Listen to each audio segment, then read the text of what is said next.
अच्छा, अब दूसरा ये कि जब ये जो बात की जा रही है, आपके असेसमेंट क्या कहता है? क्योंकि इसका जब कांटेक्ट, क्योंकि ये हादसा फॉर मी, मैं अगर थोड़ा सा इसको एज्यूम करूं तो ये नीचे जाके और वहां पे जाके ये इम्प्लोड हुआ, प्रेशर बर्दाश्त नहीं कर सका। लेकिन कुछ ये भी कहते हैं कि जनाब इसका जब राब्ता डिस्कनेक्ट हुआ था 1 घंटे 45 मिनट में, शायद तभी इसके साथ कोई हादसा हो गया हो।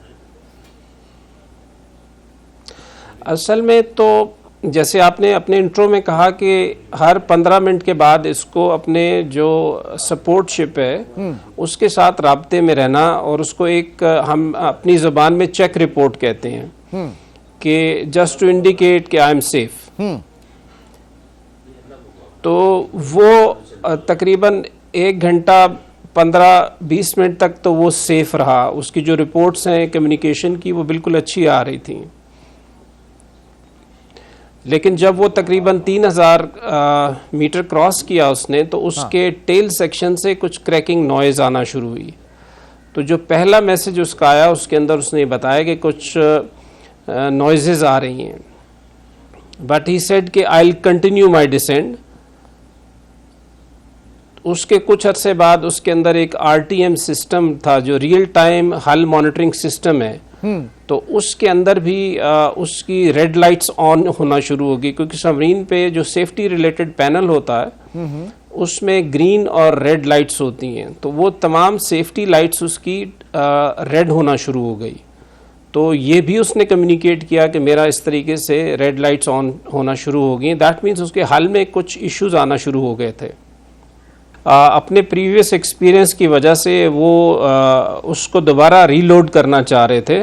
हालांकि शिप ने उनसे ये कहा कि आप अपना सर्विसिंग प्रोसीजर एक्टिवेट कर लें, लेकिन उन्होंने उसको रीबूट किया सिस्टम को और वो दोबारा रेड हो गया। तो फिर उन्होंने दोबारा जब ये देखा तो इसमें तकरीबन उनके 10 से 12 मिनट लग गए। फिर उन्होंने ये सेफ्टी वेट्स होते हैं ये जेटिसन किए, लेकिन जब वो किए तो उसमें उनका असेंड रेट जो है वो ठीक नहीं था, it was not as desired. फिर उनके नीचे एक फ्रेम लगा हुआ था जिसको वो उसके जेटिसन किया उन्होंने, जो नहीं हो रहा था। 2-3 दफ़ा वो एफर्ट की और आखिर में जब वो जेटिसन हो गया तो दैट इज़ द टाइम कि उसके साथ ही इसकी कम्युनिकेशन भी मुनक़ता हो गई। और गुमान ये है कि उसी वक्त उसका ये इम्प्लोजन हुआ है। That is 1 hour and 45 minutes जो आपने बात की। और ये क्या गहराई होगी उस वक्त, वो जो इम्प्लोजन हुआ वो क्या गहराई होगी उस वक्त? आप क्या समझते हैं? ये तकरीबन जी, जो टाइटन का मलबा है वो 3800 मीटर पे है। तो चूँकि ये इसकी डेब्रीज जो हैं थोड़े एरियाज़ में फैली हुई हैं, तो इससे गुमान ये है कि तकरीबन ये टाइटन से 150 से 200 मीटर शॉर्ट कहीं थी जब ये इसका इम्प्लोजन हुआ है। ठीक है, तो इसका मतलब है कि ये जो तो दबाव था, जो बात की जा रही थी इसके कार्बन फाइबर के हवाले से इसके हल के लिए, वो सही है, फिर सही कहा जा रहा है, वो प्रेशर नहीं सह सका जो 400 टाइम्स ज़्यादा है।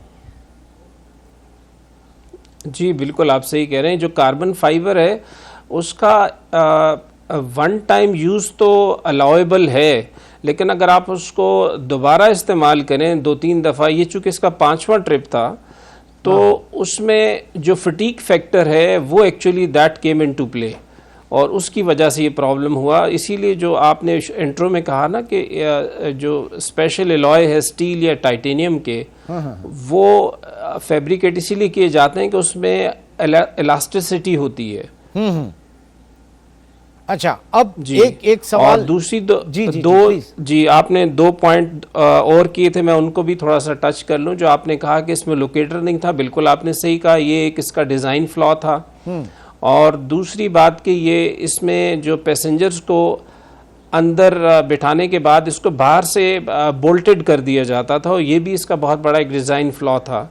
तो चूँकि थर्ड पार्टी सर्टिफिकेशन इन्होंने नहीं कराई, जो कि इसके इंजीनियर ने भी कहा, जो कि इनकी सोसाइटी ने भी कहा, अगर ये वो करवाते किसी इंटरनेशनल सोसाइटी से तो ये तमाम फ्लॉज उस वक्त सामने आ जाते।